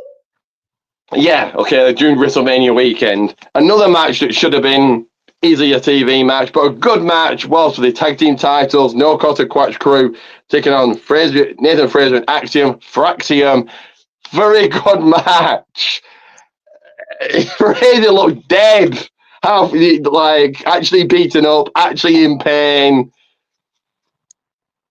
But they survived and still champions. No one thought they could do it. Like I said, on the predictions, I was very 50-50. I saw new champions, but didn't happen. So, yeah. But good match. I think Miles Bourne, Tavian Hayes certainly impressed me. Certainly Tavian. So I'll ask you, Marcus, your thoughts on the match. So, I mean, first of all, actually, no, I'm trying my best not to spoil it for Alex. I still want Alex to see how beat up Nathan Fraser was to really get the feel of why people thought like, oh no, this is the possibility of them losing high. it was a great contrast of styles. You know, no quarter catch crew. I guess their whole thing is like, hey, we're gonna suplex you. So they doing their thing, the power moves and stuff, and then you got Nathan Frazier and Axiom. They fast as hell. So it was a great concept, great contrast of styles. And the fact that Axiom and Frazier retain is woo, Alex, you gotta see it, man. You're gonna be like, damn, son. Oh yeah, I got it. Frazier's super fast, isn't he? Just when he bounces off the ropes, it's like, whoa, how fast is he? Future North American champion right there. And a very interesting fact that you probably don't know about Frazier, but he got trained by none other than Seth freaking Rollins. Oh wow, that makes a lot of sense. Your main event. Your main event was the women's Iron Survivor, but semi-main event was Trick Williams, Ridge Holland for the NXT Championship. Ridge put on a good showing. Didn't think he would get it done, and he didn't. Trick still champion. So, but I think Albert will target that injured neck of Trick come New Year's Evil. Again, if this was your main event for NXT in LA, I don't think, oh no, it has to be a deadline. Put it on. I like it was, and I like Rich Holland got the main event, the pay-per-view payday, but none of this said main pay-per-view to me, but whatever. Yeah, Trick retains. Your thoughts, Marcus? I don't know how you assess what's main event and what's not. You gotta get out the Rock and the Reigns world. You gotta start looking at it from the purview of how they write in the storyline. Ridge Holland killed off Chase U. Trick Williams rather face Mr. Chase than Ridge. Ridge been building up really good, and then he's challenging Trick. That prompts a PLE match. I wish I was able to draw on something so you can see how this navigates. Not everything has to be Rock and Reigns level, bloodline level shit to be main event PLE material. That was a PLE match. And it wasn't even the headline. That's how you know it deserved to be on the PLE, but it wasn't going to be the main event of the PLE. It was good. It had a good build, but it's still PLE material. The match, I think the match was pretty good. But it had its ups and downs, but I do think it was a good match though. So the right person won. Whoop that Trick. Whoa, that's true. Hey. To close out NXT, you had Sol Ruka, Julia, Stephanie Vaquer, Zaria, and Ren Sinclair. Women's Iron Survivor. Ren Sinclair thoroughly impressed me in this one. She might have spent the most time in that penalty box, but she was the woman of the match. I don't know what the Iron Woman of the Iron match, if that makes sense. Zaria, I still don't get. Sol Ruka impressed me. But your winner here, my pick, not Marcus's. I know Marcus picked Stephanie Vaquer, but my pick was going to go the entire way and beat Roxanne at New Year's Eve for the title was Julia. So Julia becoming your Women's Iron Survivor. Good pay-per-view. That'll give it a rating of silver. So Marcus, your thoughts on the main event and rating? This match was very enjoyable. Once again, Alex, another really good match. You're gonna enjoy this one. I'm sad for my girl Vaquer. Man, she gave off a vibe that, like, when the Super Bowl happened, all the confetti falling, and yet the losing team's still out there. My girl Vaquer was like, okay, I got this. Watch this shit. I'm gonna bust somebody's ass next time. But it was an awesome match. So Ruka was showing up. She was showing off. Showing the off. She's going to be also a next future North American champion, mark my words. But especially with that finisher. That finisher is dastardly, yo. That's probably one of the most creative finishers I've ever seen in my life. That thing is popping. The No Quarter Catch crew as a whole showed up. They definitely showed up. Like, without whatever the name of the leader is, They showed out. So shout out to No Credit Catch Crew for being a group that I don't understand, but the people in it did a really good job. Fuck Julia. No, I'm kidding. No, I'm glad that she won, but I hope she loses to Roxanne Perez again. I liked there was a very Japanese celebration with the streamers and the confetti. That's how we do. That's how we were celebrating New Japan. So that was a nice touch, like making this feel like a big win rather than she's won a match. Whoopee! It was made to feel like a big win. Do you agree, Marcus? No, it definitely felt the confetti falling made it feel like a big win, but also, like I just said, for Stephanie Fakir, it also gave her motivation because she saw it, she stood there, and she was like, "Oh, okay, that's what we doing. Bet, cool, no problem." And but my rating was it's a gold. I like it. Oh yeah, man. Oh yeah. So I'm going to play another ad and I'm going to get Alex's, because Marcus will be joining me for Saturday night's main event watch along next month. That's not next month, next week. Next Saturday, so I'll get Alex's 3-match prediction for Saturday night's main event. But first, we'll play this ad right here. To never miss a second, never miss an upload,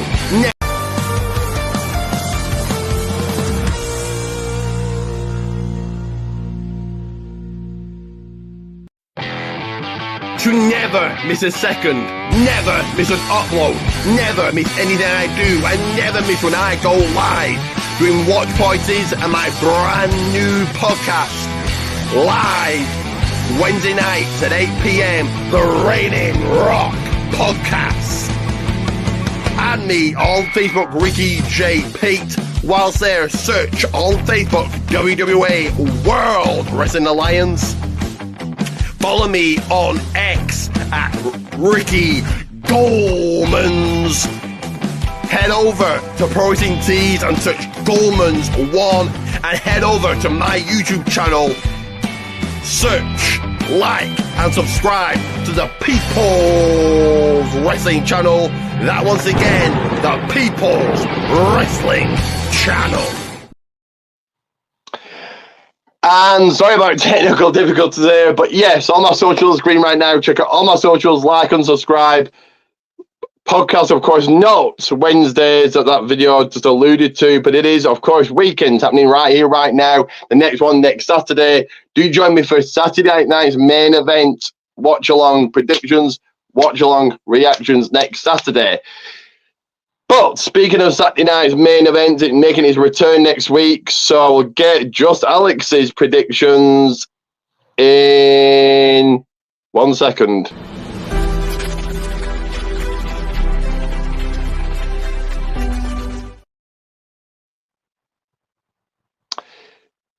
So it looks like mine are very 10-second starts on the card. Looks okay, very filler, but that's what Saturday night's main event is.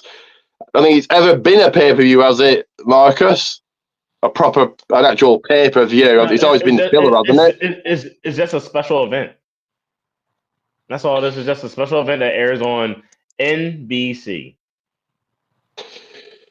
So 3 matches, very predictable card, but we'll go to this one first, Alex. Liv Morgan, Io Sky for the Women's World Championship. Like I said earlier, I like that this is on pay-per-view. I'll call it pay-per-view, Premier Live Events, but I think it's very predictable, very filler.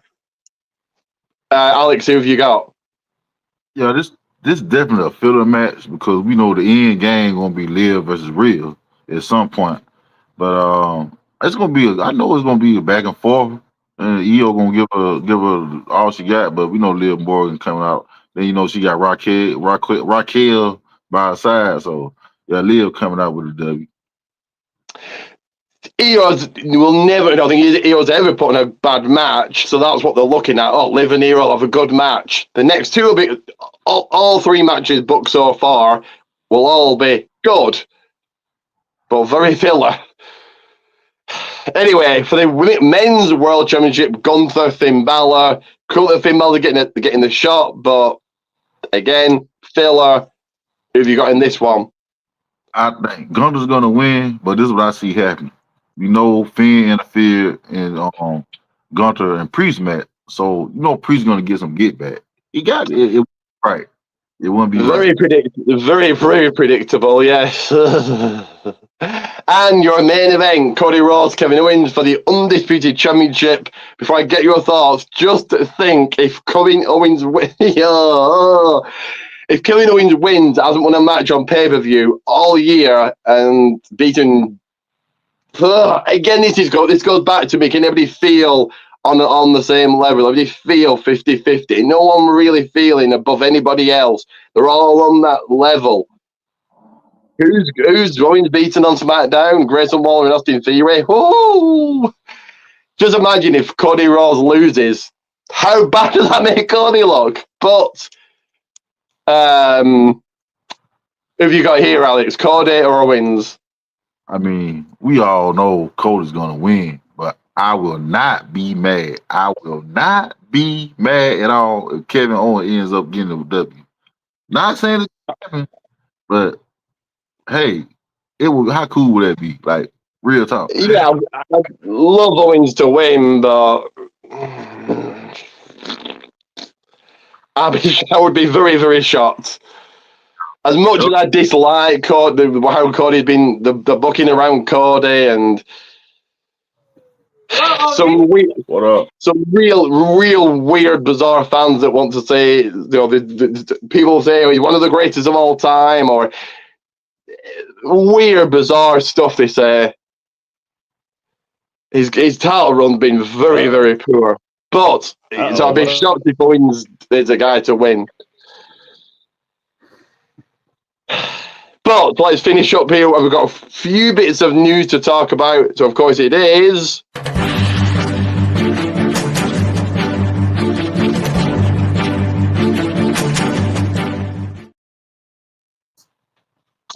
news and headlines. So, this won't necessarily affect you and either of you, but Saturday night's main event to be on WWE's YouTube channel in Europe, so that means for me and all other European countries.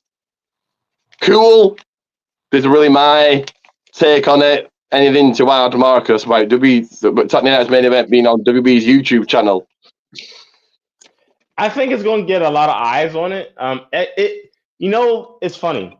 WWE doing that actually will allow it to have more eyes on it via YouTube versus if they put it on Netflix. True. Yes, I think.